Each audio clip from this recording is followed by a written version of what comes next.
वेद बातमीचा, लढा सत्याचा, निर्भीड पत्रकारितेचा, राजकारणातील महत्त्वाच्या बातम्यांच्या अपडेटसाठी आजच आपल्या यूट्यूब चॅनेलला क्लिक करा आणि रोज अपडेट मिळवण्यासाठी चॅनेल सबस्क्राईब करा. नमस्कार, आपण पाहत आहात वेद बातमीचा.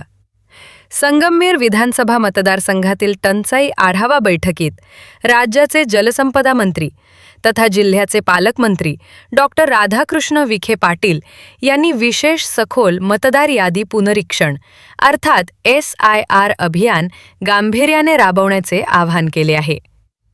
घुसखोर आणि अपात्र मतदारांचा शोध घेणे ही लोकशाहीची गरज असल्याचे त्यांनी स्पष्ट केले. केंद्रीय निवडणूक आयोगाने मतदार यादी शुद्ध आणि पारदर्शक करण्यासाठी सुरू केलेल्या विशेष सखोल पुनरीक्षण मोहिमेचा आढावा संगमनेर येथे घेण्यात आला.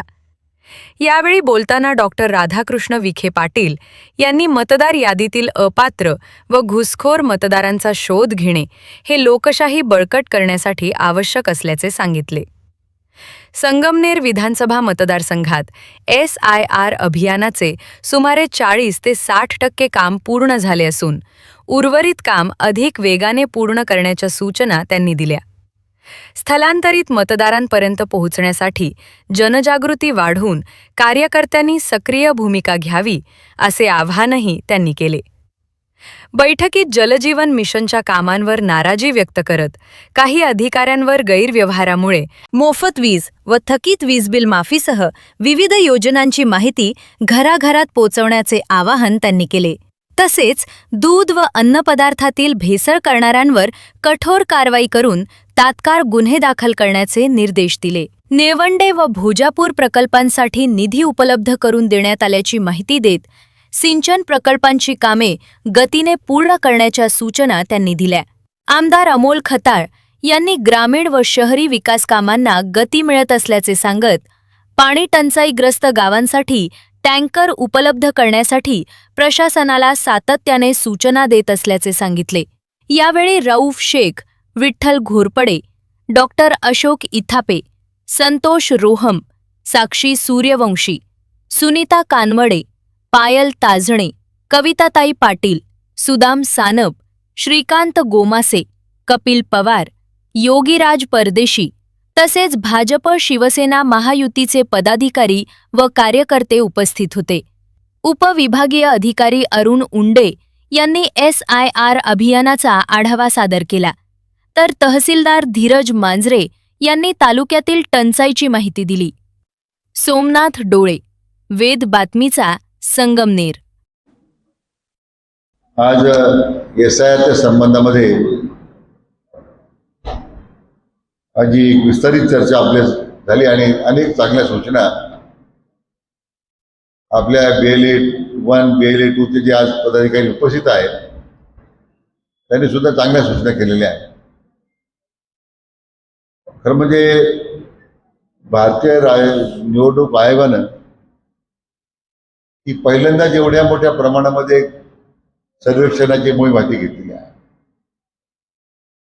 ज्यामध्ये बोगस मतदान असेल, आपल्या देशात घुसखोरी करणाऱ्या लोकांनी मतदानाचा त्या ठिकाणी अधिकार प्राप्त केला असेल, दुबार मतदान असेल, ग्रामपंचायतीकडे मतदान आहे, नगरपालिकेकडे मतदान आहे, असे अनेक वेगवेगळे संदर्भ आहेत. आणि त्याला 2002 मला वाटतं बरोबर 2च्या मतदार यादीचा आधार घेतला का. आता हे BLO जातात, BLOच्या तक्रारी आहेत, मग काही लोक खाजगी ठिकाणी बसतात,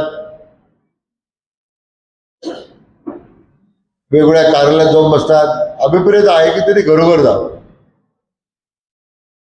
आणि जो व्हेरिफिकेशनचा फॉर्म नंबर 8 आहे त्याची लोकांना अजून कल्पना नाही.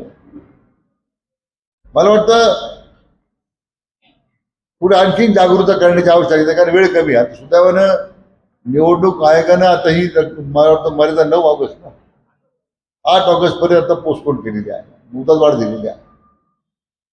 अजूनही काही भागामध्ये 40%, 50% इतकं असंच काम झालेलं आहे, 60% काम झालेलं आहे.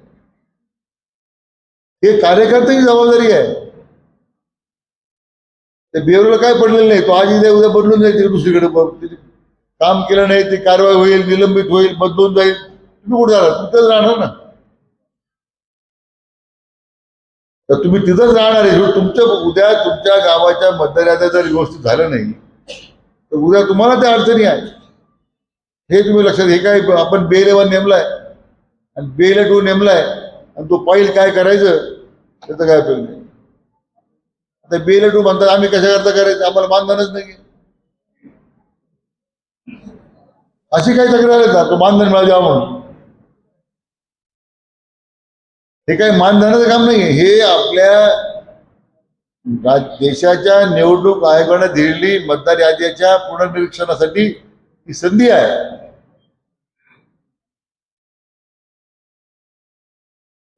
आणि त्या दृष्टीने मला वाटतं सगळ्या आपल्या लोकांनी अतिशय गांभीर्याने विचार करत त्याच्यामध्ये आपण या मतदाराच्या नोंदणीबद्दल विशेष लक्ष घातलं पाहिजे अशी आपल्याला विनंती आहे. एक पश्चिम बंगालचं उदाहरण जे आपल्या समोर आहे की जवळजवळ 1 कोटीपेक्षा जास्त मतदारांचं नाव मतदार यादीतून SIRच्या माध्यमातून काढण्यात आलं. हे फक्त बांगलादेशी लोक होते सगळे. बांगलादेशी घुसखोरांनी त्या पश्चिम बंगालचा ताबा घेतला.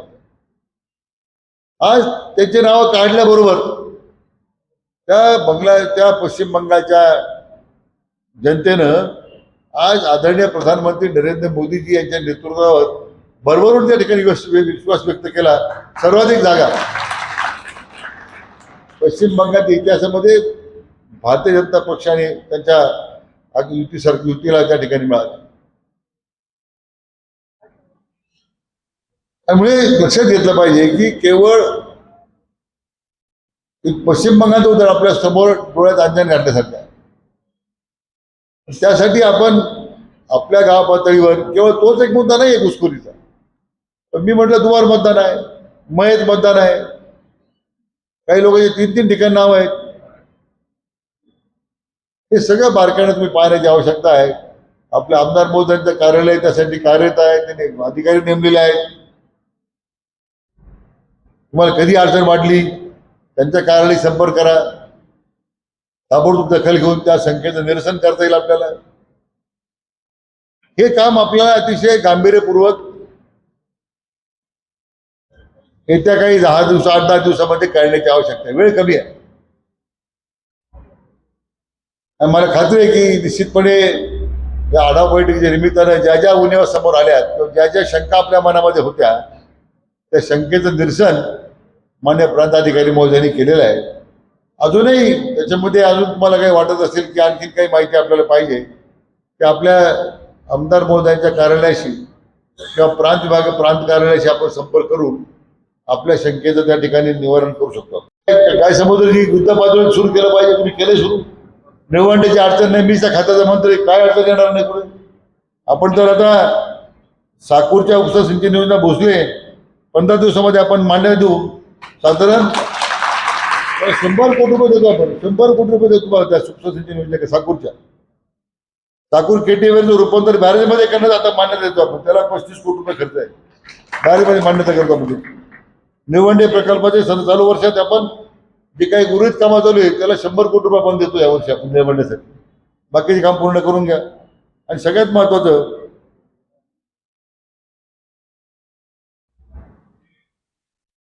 आपल्या निवडण्याच्या मागच्या पाण्यातून जे आता रोटेशन झालं शेवटचं डाव्या उजव्या काळामध्ये एकट्या आपल्या तालुक्यामध्ये 240 छोटे मोठे बंधारे आपण भरून दिले. किती? 240. म्हणून तुमच्याकडे पाणी गावाने. आता आमच्या हरिभवानी बुद्धवाडला याचा भोजापूरचा प्रकल्प मंजूर आहे. त्याचं रुंदीकरणासाठी पैसे दिले आपण. आता जलसंधारण तो प्रकल्प जलसंधारण वर्ग केलेला आहे. आता दमणगंगा वैतरणा गोदावरी DVG त्यातून आपण ते कामही सुरू करतो. आता त्याला परवा मान्य मुख्यमंत्री स्तरावर आढावा झाला. 12,000 कोटी रुपयाची योजना आहे ज्यामुळे तुमच्या भोजापूरमध्ये पाणी आणि 100% आपण जे लोकांना कबूल केले ते 100% होणार आहे. त्याची काही चिंता करू नका तुम्ही फक्त लोकांचं ऐकू नका. अरे हो फक्त माझं ऐका चांगलं तेवढं ऐका तुम्ही.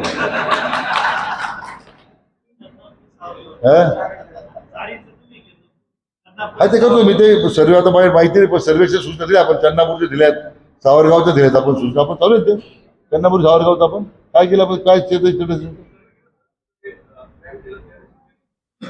काय ते फ्लोडी पाणी जात नाही, त्याला उपसा एलायच करावं लागेल, त्याला तेच ना पाईपलाईन करावं लागेल त्याला. तू पण करू एकदा, मला ही सगळ्यांना आठवण करा पुढच्या आठवड्यामध्ये, आपण जर त्याच्यापर्यंत बसू आपण.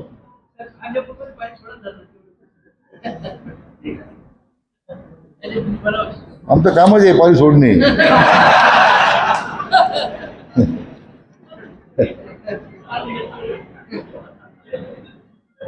आणि म्हणून मित्र, आज या आढावा बैठकी निमित्तानं पुष्कळ चर्चा झाली.